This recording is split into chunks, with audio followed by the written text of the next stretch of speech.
Best varicose veins చికిత్సనే పొందండి. నొప్పి లేని చికిత్స కోసం సంప్రదించండి ఎబిస్ హాస్పిటల్. నమస్తే అమ్మా. నమస్తే అమ్మా. అమ్మ, కార్తీక మాసంలో వచ్చే పౌర్ణమికి ప్రత్యేకమైన స్థానం ఉంది కదమ్మా.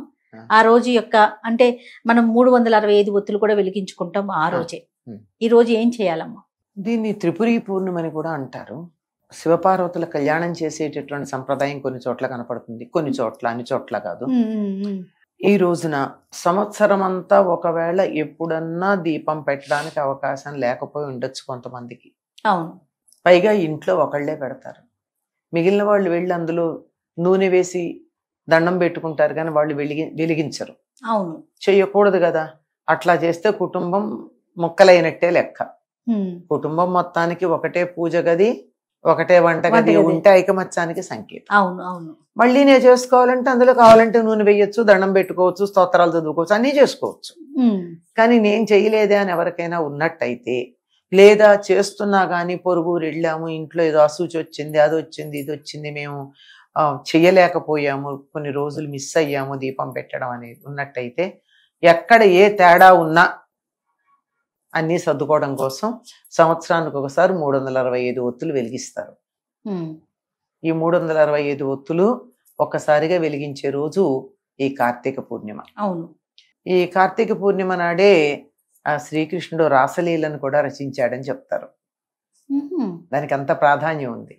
కార్తీక పూర్ణిమ వెన్నెలకి చాలా ప్రాధాన్యం ఉంది. ఆ వెన్నెల రకరకాలైనటువంటి వ్యాధుల్ని పోగొట్టగలదు, ముఖ్యంగా శ్వాసకోశ సంబంధితమైనటువంటి వ్యాధులు. అందుకని వీలైనంత వరకు రాత్రిపూట వెన్నెల్లో చేసేటటువంటి విహారాలు, తర్వాత వెన్నెల్లో చేసేటటువంటి కొన్ని విందులు, వెన్నెల విందులు అవి చూసుకుంటూ ఉంటారే, అలాంటివన్నీ కార్తీక పూర్ణిమ నాటి రాత్రే చూసుకుంటారు.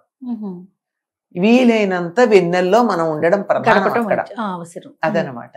పైగా అనేకమైన ఆయుర్వేద మందులు కార్తీక పూర్ణిమ అప్పుడు వెన్నెల్లో పెడతారు బయట. అసలు కార్తీక మాసం అంతా పెడతారు, వెన్నెలు ఉన్నంతసేపు.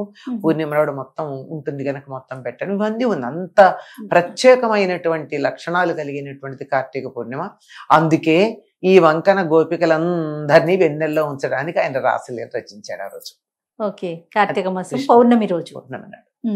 అటువంటి ఈ కార్తీక పూర్ణిమ నాడు మనం ఇన్నాళ్ళు ఎక్కడన్నా మిస్ అయ్యామేమో ఒకటోరా అనుకున్నప్పుడు తులసి దగ్గర దీపాలు వెలిగించుకుంటాం. 365 ఒత్తులు వేసినటువంటి దీపాలు. ఇంట్లో వెలిగించుకునే అవకాశం అందరికీ ఉండకపోవచ్చు. ఇట్లా 5-6 ఉంటారు అనుకోండి. పూర్వకాలం 10 మంది ఉండేవారు. ఇంతమంది ఒకే చోట కూర్చొని వెలిగించుకోవడానికి వీలు ఉండొచ్చు, ఉండకపోవచ్చు. అట్లాంటప్పుడు దేవాలయానికి వెళ్ళి వెలిగించుకోవచ్చు. ఇంట్లో ప్రధానం. నువ్వుల నూనె వాడుకోమంటారా?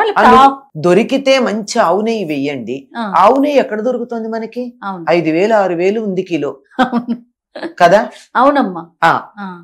లేదు, ఏదో ఒకదానికి రెండింటికి అయితే కొంచెం వాడగలుగుతాం గాని, లేని కల్తీ ఆవు నెయ్యి వాడే కన్నా, కొవ్వు దాని వాడే కన్నా హాయిగా నువ్వుల నూనె, గానుగకెళ్ళి మంచి నువ్వుల నూనె తెచ్చుకోండి, అది శ్రేష్టం. అంటే ఉంటే మంచిది, లేకపోతే నువ్వుల నూనె అయినా సరే చాలా మంచిది. అలా గనక చేసినట్టయితే ఈ మధ్యలో ఎక్కడన్నా 1 రోజు 1/2 రోజు దీపం పెట్టని దోషం ఏదైనా ఉన్నట్టయితే అది సర్దుకుంటుంది అని చెప్తారు. ఇప్పుడు మనమే స్త్రీలమే వెళ్ళి గుళ్ళో గానీ, మీరు అన్నట్టు తులసి కోట దగ్గర కానీ వెలిగిస్తాము. కొంతమంది చెప్తుంటే విన్నానమ్మా, భర్త పేరు మీద కూడా, అంటే మన యొక్క 365, వారి కూడా ఒక 365 కలిపి పెట్టాలి అని అట్లా. చాదస్తానికి అంతు పంతు లేదమ్మా. నా ఒకళ్ళు అడిగితే నాకు కూడా కొంచెం నిమిషం ఆలోచించాను. ఇది అడగల, నన్ను అడిగింది వేరేది. ఏమిటంటే, రోజు 2 ఒత్తులు వేస్తాం కదమ్మా దీపానికి. 365 రోజులకి 365 × 2 700 ఒత్తులు పెట్టాలి, 730 ఒత్తులు పెట్టాలేమో అని అడిగారు. ఇది కూడా మాకు తట్టలేదమ్మా, నాకంత తెలివి లేదన్నా. మరి అప్పుడు సాయంకాలం కూడా పెట్టకపోతే దానికి ఇంకో డబల్ వేసుకోవాలి కదా. 7 అయిపోతున్నాయి. 730 మొత్తం అంతా దీపంతో పెట్టాడు. అంటే ఇంకా చాదస్తం అన్నది ఏ స్థాయికి వెళ్ళిపోతుందంటే అతి తెలివి ఎక్కువైపోతుంది, అంతకన్నా ఇంకేం లేదు. అయినా ఇంకోటి, భార్య తరఫున భర్త పెట్టచ్చేమో కానీ భర్త తరఫున భార్య ఎక్కడ పెడుతుందమ్మా? ఆయన చేస్తే పుణ్యం ఈవిడికి కూడా వస్తుంది, అవును ఈవిడ చేస్తే ఆయనకి వెళ్ళదు అని చెప్పినప్పుడు ఆయన కోసం ఈవిడ వెళ్ళి దీపాలు 365 ఒత్తులు వేయడం ఏంటి? అసలు ఆలోచనే చాలా తప్పు. నాకు విన్నాక షాక్ అనిపించింది.